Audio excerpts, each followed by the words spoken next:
In 1962, a father in a tiny mill town could feed his whole family breakfast for less than a dime. He used leftover rice, a spoonful of fat, and whatever was in the garden. Today, that same family spends $20 on drive-thru combos that are cold before they get home. But here is what nobody tells you. One of the breakfasts on this list kept miners on their feet for 12 hours underground, and modern dietitians are quietly admitting it beats most healthy cereals on the shelf. Another uses a trick, so simple food scientists spent years trying to understand why it worked so well. These 25 poor man breakfasts carried families through layoffs, blackouts, and winters when there was more ice on the inside of the window than the outside. They cost almost nothing. They filled empty stomachs. And they disappeared, not because they were bad, but because billion-dollar brands paid to make you forget they ever existed. Before we start, hit that subscribe button, because what you are about to remember might change what you eat tomorrow morning. Number 25, toast and skillet drippings. Before non-stick was a selling point, and spray cans lined the pantry, almost every stove in working America had a jar, tin, or coffee can where the cooking fat lived. In the mornings, a heel of day-old bread went straight into the hot pan with a spoonful of those saved drippings. The bread came out blistered at the edges, soft in the middle, tasting like every Sunday roast and frying pan of bacon that had come before it. Children grabbed their slice on the way out the door, school books under one arm, lunch pail in the other. Fathers wrapped an extra piece in paper for the rail yard or the factory floor. The bread was the cheapest in the store. The fat was free. Today we rinse that flavor down the sink and spread something from a plastic tub instead. Number 24, thick corn porridge. In coal camps, mining towns, and farm kitchens, a pot of ground corn and water quietly did more work than any breakfast cereal commercial ever has. A handful of meal into salted boiling water, stirred until it thickened enough to hold a spoon upright, was enough to keep a man going, with a shovel in his hands until noon. A single sack of cornmeal fed a whole family for weeks. Hot, it was eaten with a drizzle of sorghum, a splash of buttermilk, or just black pepper if there was nothing sweet in the house. Poured into a pan and chilled, it turned into tomorrow's breakfast when sliced and fried crisp and fat. Some families never even called it a recipe. It was just what you did with corn.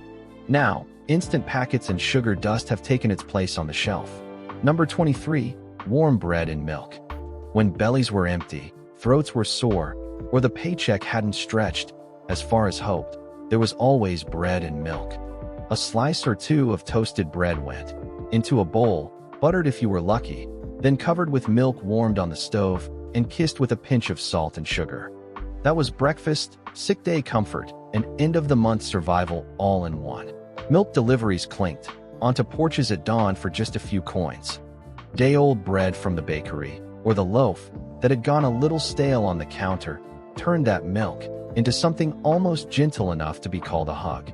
No bright colors, no prize in the box, just warmth, steam on your glasses, and enough strength to get through a cold morning. Number 22, ham pan gravy on biscuits. In the South and border states, a single slice of salty cured ham could stretch flavor across an entire pan. Fried hard in cast iron, the meat came out, and hot coffee went in, scraping every brown bit from the bottom. That thin, salty coffee-stained gravy went over split biscuits, so fresh they were still letting off steam on the table. The ham might have cost a few cents a pound, but it was sliced thin enough to last the week. The biscuits were nothing but flour, leavening, and fat worked together by hands that had done it since childhood. This was not fancy food. It was the kind of breakfast that could keep a man on his feet in a field or at a sawmill until the sun was high. Today, you can find sugar-coated coffee drinks on every corner, but try asking a chain restaurant for this and see how far you get. Number 21, savory oats with fat. Long before instant flavors promised maple and brown sugar out of a paper pouch, oats were cooked plain in water and finished with nothing more than a spoonful of kitchen fat and a pinch of salt.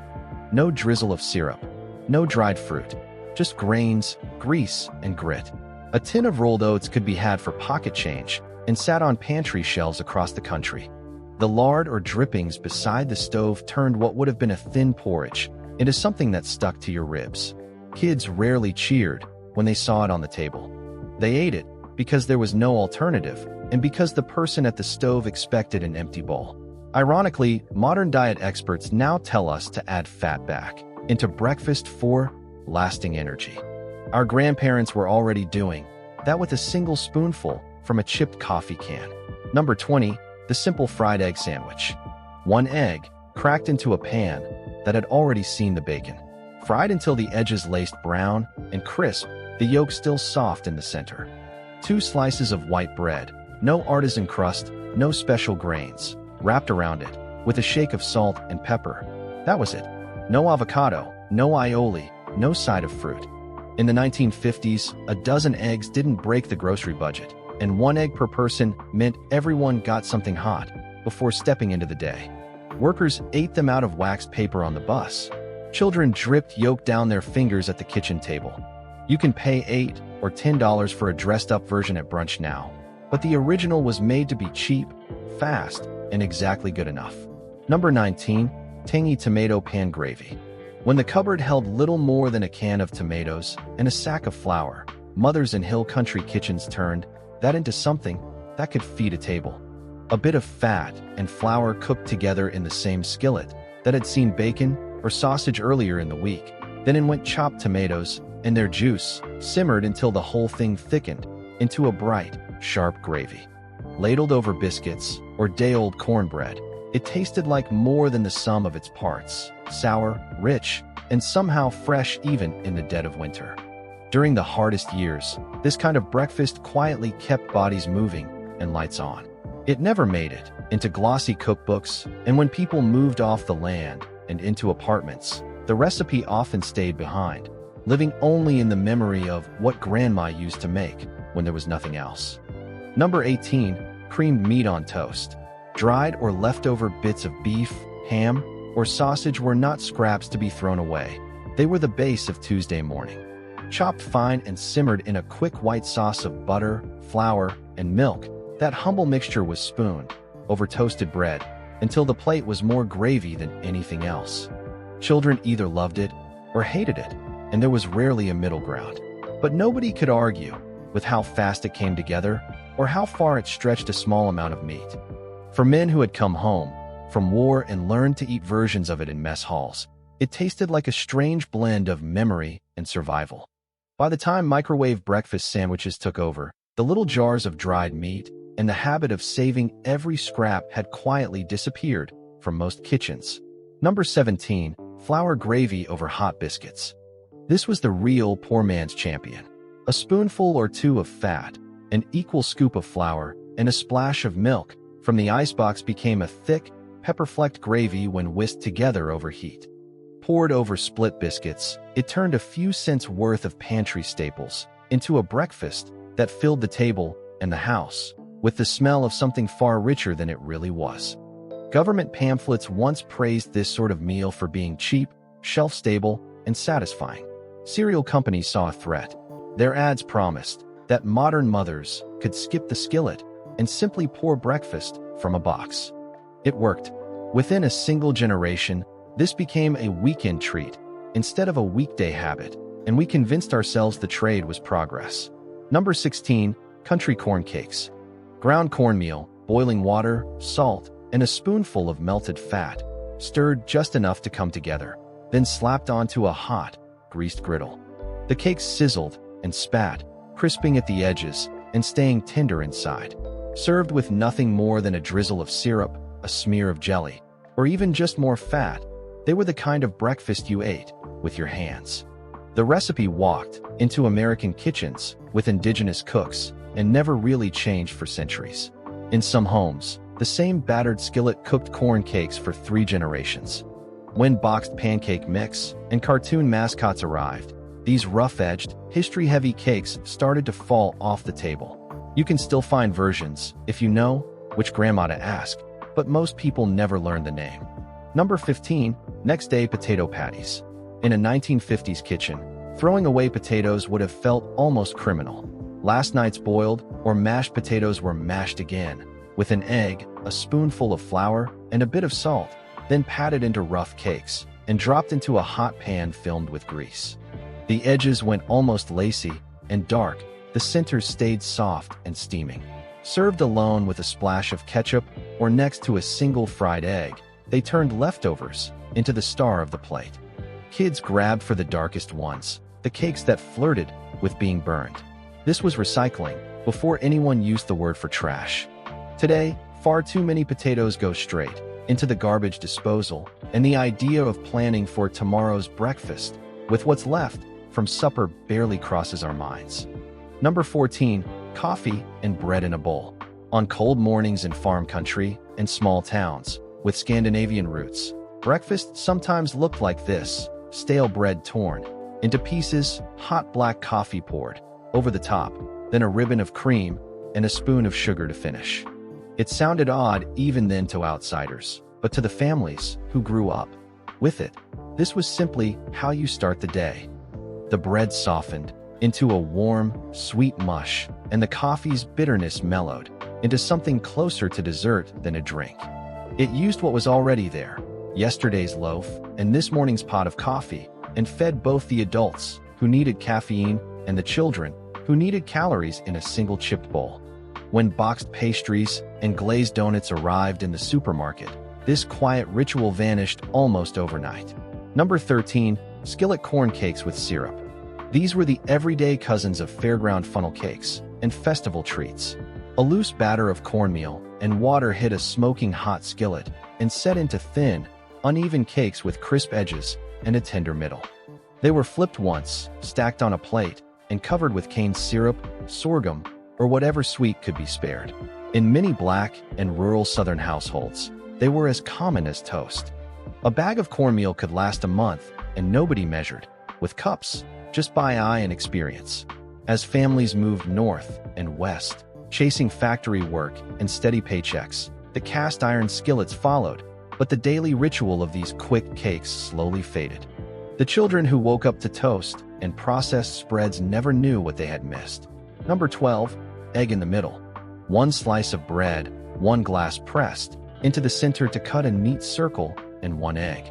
The bread went into a buttered pan, the egg cracked into the empty hole, and the little bread circle fried alongside. It arrived on the plate looking like a magic trick, a perfect circle of yolk framed in crisp toast, plus a tiny round lid for dipping. Mothers used this when there was only one egg left and more than one child at the table. Somehow, when it looked special, nobody complained. The names changed from house to house. Egg in a basket, one-eyed toast, and a half dozen others. But the result was the same. Breakfast that felt like a treat when it was really just smart use of what was on hand. Number 11, farmhouse scrapple slice. In some parts of the country, every part of the hog that couldn't be sold as chops or bacon ended up in a pot with cornmeal and seasoning. Poured into a loaf pan, chilled and sliced, it became a breakfast meat that fried up with a shattering crust and a soft, savory interior. One thin slab next to a couple of eggs and a spoonful of applesauce was more than enough to start a Saturday. It was cheap, local, and unapologetically resourceful. You didn't ask what was in it. You trusted the butcher and your grandmother's nose. As supermarkets squeezed out independent meat counters and mass-produced versions tried and failed to capture the magic, this regional staple shrank back into a handful of diners and farm kitchens, more legend than daily bread. Number 10, fried corn slices with dark syrup. Yesterday's corn porridge never went to waste. Poured into a pan, left to chill until firm, it was sliced into thick slabs the next morning and fried hard in a shallow pool of hot fat. The outside turned crisp and browned. The inside stayed creamy and almost custard-like. A drizzle of dark molasses or sorghum syrup over the top turned those humble slices into something that felt almost indulgent. For families who couldn't afford oranges or multivitamins, that heavy, mineral-rich syrup was one of the only sources of iron and calcium they saw all week. Today, that same bottle has disappeared from most pantry shelves, replaced by flavored corn syrup that costs more and gives less. Number 9, grits with ham pan drippings. A pot of ground corn simmered slowly in salted water until perfectly smooth, then finished with a dipper of the salty, coffee-tinted drippings from yesterday's ham.